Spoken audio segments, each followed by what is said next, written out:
Hello again, YouTubers. I haven't done a video in quite a while, so I finally got my scx10 that I have been wanting for quite a while. This is the Dodge Ram Power Wagon scx10. It's the extended wheelbase chassis. I'm going to go over all the parts that I've put on it thus far. As you can see, it is a lot taller than what it actually looks like, and I'll go over all that, all the parts I have on it now and all the parts I have coming, parts that make this different from other scx10s, which there are two major parts, and just a general overview. First, of course, you get this really nice body, but comes with no bumpers. So one of the first things I got was some Proline Ridgeline bumpers. The only downside with this is it does not come with any bumper mounts, so I had to make my own I just drilled into the I guess the support structure in the very front of the ladder frame chassis, and drilled holes through it, and then took little pieces of axle that came in this bag. I don't know if others got a bag this big with their vehicle, but there's all the extra parts. An ass load. I don't know if other people get this many parts. I mean, there's a couple parts in here, like, I didn't realize that this one already came with a metal plate, but I didn't know how well it was, so I went ahead and got a second metal plate.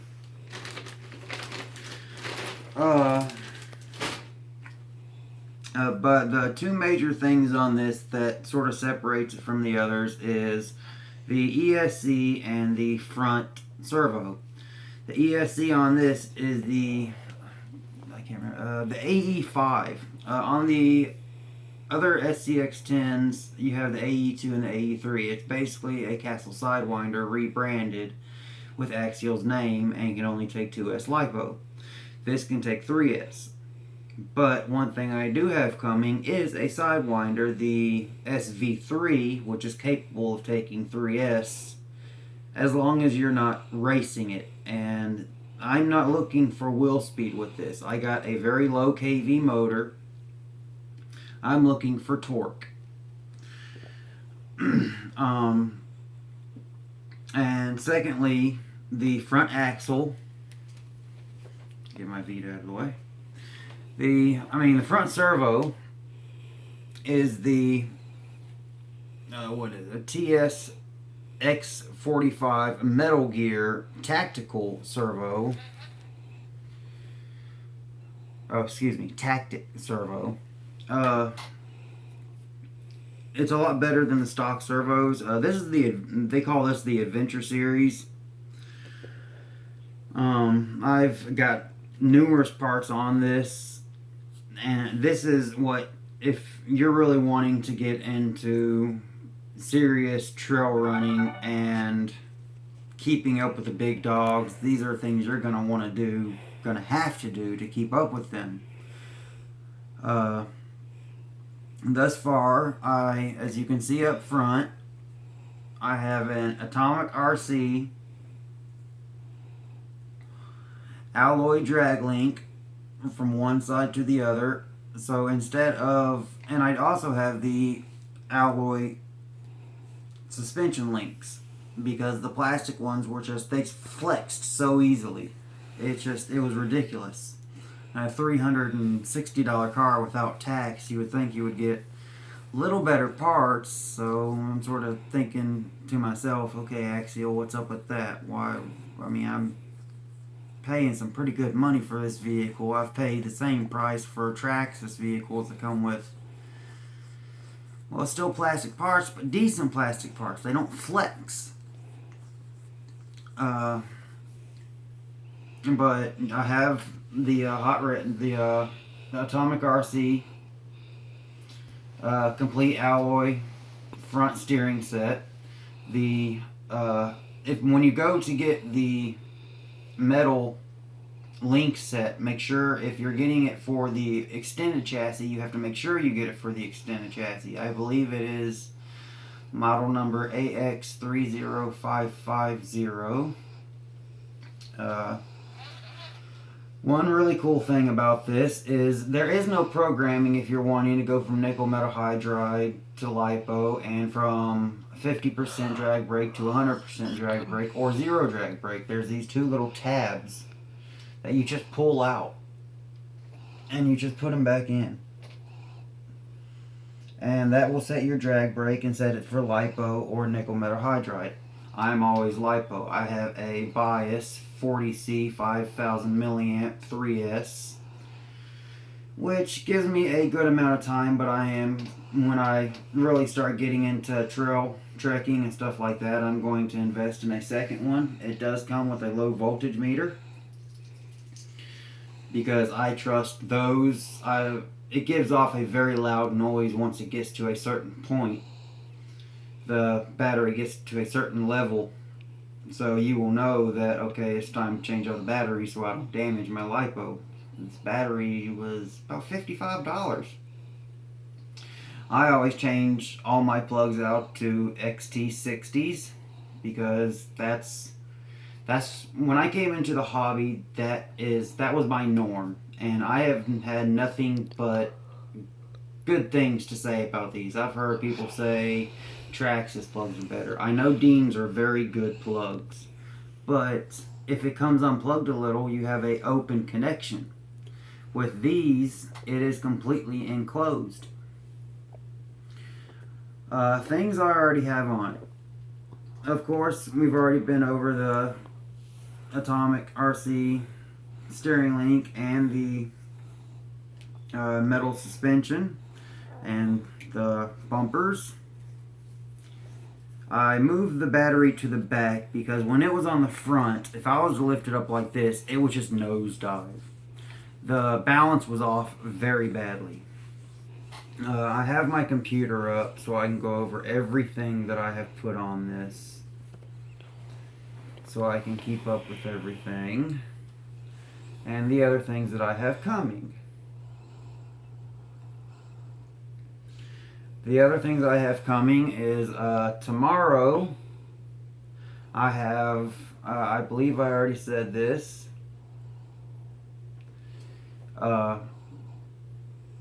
tomorrow I have a Castle Sidewinder with a 3800 kV motor that I'm going to be running at 3S, but I'm going to be running it at a very low speed. I know that the Sidewinder, the ESC can take 15 volts, but it has the possibility of overheating. So you have to worry about that. One thing I did not go over that I already have on this is I have the Hot Racing lift kit.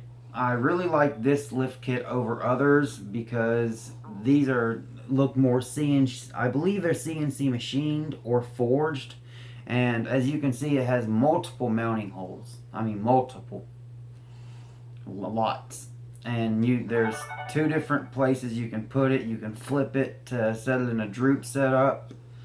I also have the G-Made 2.2 G air system coming. That's going to give me larger tires, more wheel speed, but like I said, I'm not looking for wheel speed. I have Axials better drive shafts coming. I have some 130 millimeter shocks coming, which are the internally spring and dampened, that I'm probably going to run in the droop setup, seeing that they are 130 millimeter, and that will give this some extreme articulation. I'll just go ahead and show the articulation that it has as of now. I mean, I'll put the transmitter that comes with it is this transmitter. This is nothing but a FlySky GT2 transmitter. So the cool thing about that is if you have a FlySky transmitter, like I already had a FlySky GT3C titanium edition with a built-in lipo rechargeable battery, All you have to do is bind it to this controller, and you have digital everything. And this can run up to 10 different models. So that was a very cool option that I found. It comes with a 27 turn motor, brushed. I'm going to brushless, of course. I'm trying to keep it waterproof. That is the biggest thing. It's not going to be waterproof. Nothing is waterproof. It's water resistant, splash resistant. You're not supposed to have them completely submerged. It's electronics. Electronics are not meant to be completely wet. The receiver box, they say is waterproof, but there is a hole where the wires go in, where water can get in and kill your receiver. As you can see, you can't see the nut. Basically, they include these little caps. I don't know if they're going to fit once I get the G-Made G-Air system, which are 2.2 rims and come at 5.3 inches tall. So I'm going to have to balance everything out with my lift kit and my shocks and my tires, the whole suspension. I'm going to have to balance it out so it doesn't rub against the body. But there's a little cap that just is very small, but it's just a little cap that covers up the nut and it covers up the end of the axle itself, which is threaded, so you don't damage it. What else? I went over I've already put the metal. It comes with plastic gears in the transmission. I've already installed the metal gears in the transmission. Now I'm just waiting on the aluminum transmission to come in. So I'm going to have a brushless motor with an aluminum transmission with CNC metal gears inside. So, but I am going to have a weak link. I always want a weak link in my system so I don't break something more expensive than something cheap. The cheap part is the axles. I am sticking with the stock axles, the stock deadbolt axles. With this, you actually have to get the deadbolt axles because they're different from all the other axles, because the floating part actually moves back and forth. There's no fixed part, so it gives you a lot more room to extend it. I mean, you can actually extend the rear axle further backwards, and you can push the front axle further forwards. But that's just going to make unless you have a dig transmission, that's just going to make your turning radius insane. That would be for simply trail running or towing your cars. I got this for rock crawling, trail running, and to tow my cars. I still got to get a tow hook for the rear that I'm going to machine into this bumper. It's not hard to do if you know what you're doing. But overall, thus far, it's been a very fun truck. It's not that fast, maybe 10-15 mile an hour top speed, but once I get the Sidewinder put in, it's probably going to top out at about 30-35 mile an hour, so I've heard. Like I said, this thing's not built for speed, it's built for torque. Even the pinion is a 14 tooth, and I believe the spur is a 82 tooth.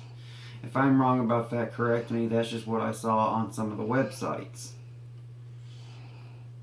One thing I will warn is, if you are going to do any work on your transmission, be careful with your set screws, because Axial likes to tighten the hell out of them. And I actually ended up stripping out one of mine, but thankfully I had some T-Max set screws that fit. I just had to cut down some of the threads, but I had to completely drill out the old, which completely destroyed the threads in the little cup that goes against the outdrives from the transmission, so it completely ruined that. That's another reason I ordered the new drive shafts, even though I was able to rig a T-Max. Just instead of using an Allen key, I used a flathead, so to make sure that it does not round off.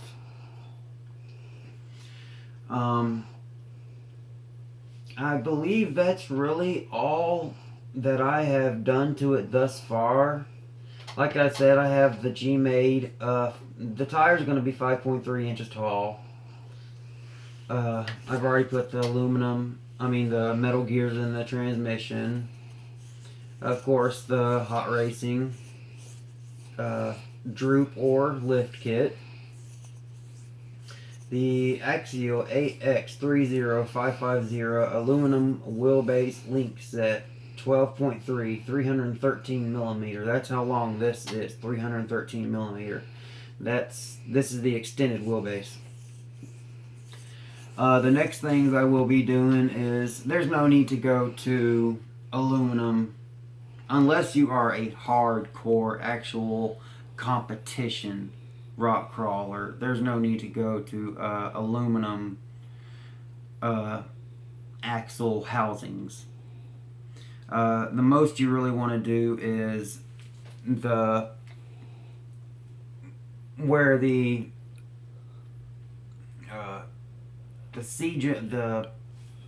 basically where it pivots. I can't remember the exact name. Get that metal, because I am going to put a higher torque waterproof servo on this, and if you get stuck somewhere and you go to turn, these little links right here will break. They're plastic. And I'm going to do the same thing on the back right here. Those are going to be Vanquish products, metal. So the outer parts are going to be metal, but the inner is still going to be plastic, so it will roll over things. It's been a fun build thus far. I've only driven it 3 or 4 times because I'm wanting to get it to where I want it before I really want to start pushing it to the limit that I want it to be pushed at. I want it to be able to climb curbs without me having to put my foot out and kick it up, which I always have to do. Once I get the new tires on there, it's going to sit about this high. And then I'm pretty sure I'm going to have to turn the lift kit around and run it in the droop setup, because I'm going from a 90 millimeter to 113 millimeter shocks, so that's 2.3 millimeters, almost an inch. An inch in centimeters is 2.73, so 23 millimeters is 2.3 centimeters. Do the math, you figure all that out. The new ones do come with a dust cover over the spur gear and the pinion gear. Make sure rocks and shit like that stay out of it. It's been very fun thus far. It's just the biggest thing that really bothered me was the parts that came with it for a almost $400 vehicle. Plastic parts, glued on tires, small tires at that. They are Ripsaw. I love the tread design. There's no foams inside of them, so they contour to the whatever you're driving over very well, especially if you get your weight equaled out very well like I did. That's why I moved my battery to the back. It did mount up front, but I rigged it so it would stay in the back. So if I pick it up in the center, it's still heavy, front heavy, but that's the way you want a rock crawler to be.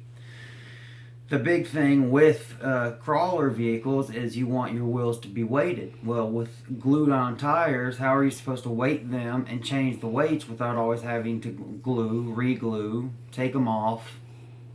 put the weights on, glue them back on if it's not right, take the tires back off. I mean, that would just be so much of a hassle. That's why I opted out for the G-Mate. I really wanted the G-Air system, simply because if I'm running at a higher speed, I can pump up the tires to a certain PSI, and then when I go to crawling, I can let a lot of PSI out, and they are double bead locked on both sides, the in and out. And one tip I have heard, anyone that is going to do the G-Air system, is before you put the tires on, make sure that you take some Vaseline or something, and where the beads actually go into the rim itself, make sure you coat that in some Vaseline so it's not just a dry seal. Even with vehicles, you lubricate the bead part with a sort of a soap compound to make sure it seals very well. I've stated this in a lot of my other videos. I am a automotive technician, so I know quite a bit about actual cars, and it carries over to the RC world in some ways, especially when it comes to suspension, stuff like that. Motors, not so much, because I mean they're so much smaller. You have to make sure that you run the right pinion and spur gear for what you're wanting to do. I'm going to run a very small spur gear with a very small pinion gear with a very large spur gear to turn all of those RPMs into torque. But that's basically it thus far. Until I get some more parts on this, there's really not much else to say other than I'm just waiting for parts. By the end of the week, it's Tuesday today. By Friday, I should have everything mounted, and I'll do another video then showing how it looks with everything on it, how it performs, and I'm sure I will be very pleased. I have no doubt about it, especially with the bigger tires, brushless setup, lipo, of course. I don't run nickel metal hydride on anything. I've heard people, this comes with Tamiya connector. A lot of people try to argue back and forth saying Tamiya is better. Well, one thing with Tamiya is the inside little metal sleeves actually get bent. So every now and then you have to get a pair of needle nose pliers and close them in so you will actually have conductivity. So that's why I have always gone with the XT60. And the nice thing about the XT60s is I believe it's the EC3s plug right into the XT60s. So that's a very nice little plus right there. And I believe the EC3s also plug into the Tamiyas. I'm not 100% sure there, so don't quote me. I've never tried. But until next time, that's all there is to it. This is how the truck looks now. I will do a before and after shot. I've already got a picture of it with the axles completely articulated. And it actually has quite a bit of articulation stock. Well, not stock.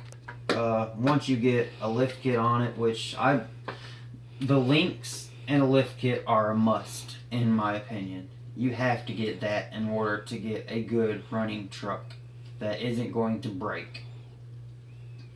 Other than that, bumpers, they're nice so you don't damage your body as much.